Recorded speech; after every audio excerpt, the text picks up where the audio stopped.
Embarrassed. Hard to accept. You should be. All the things that Bella says I should be feeling all the time.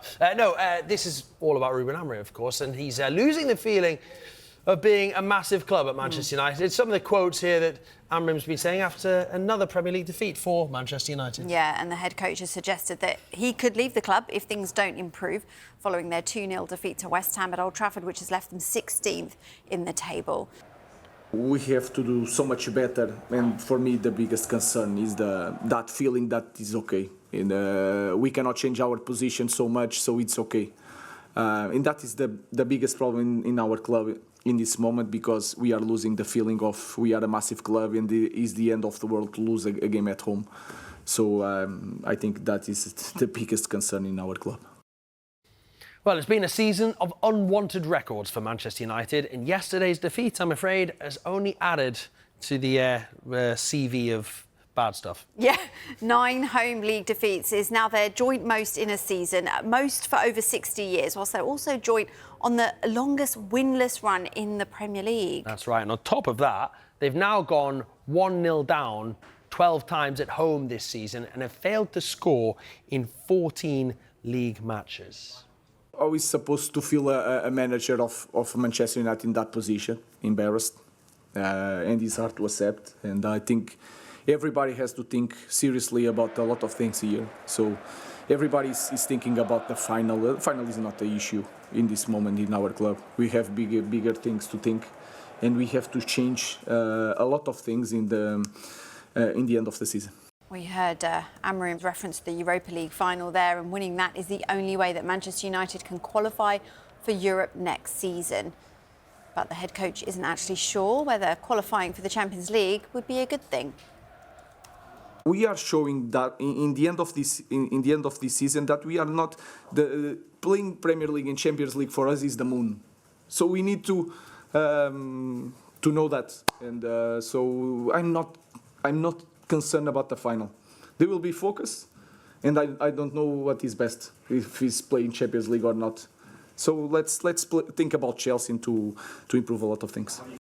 It's now 9 Premier League defeats at home for Manchester United this season. That hasn't happened since 1962.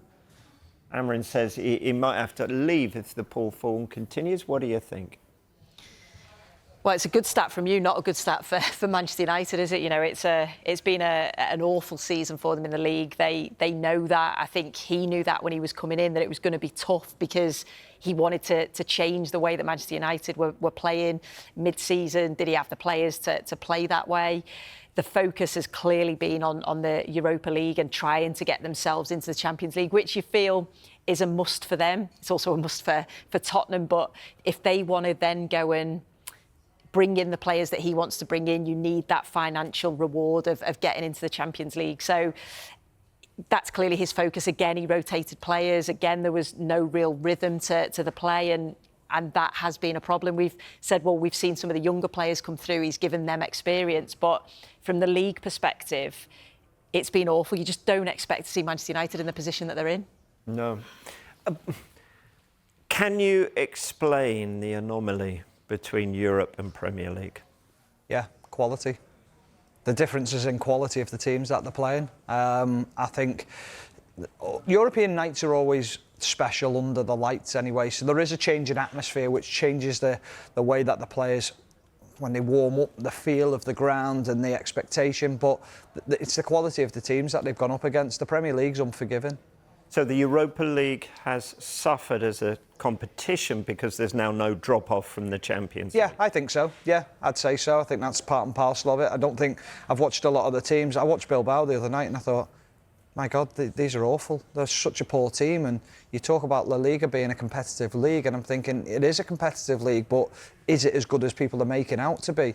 I thought they were really poor against Manchester United, and United dominated them. I'm thinking they don't do that in the Premier League. They don't have that ability to do that within the Premier League. So I think it shows you the gulf in quality of the competitions.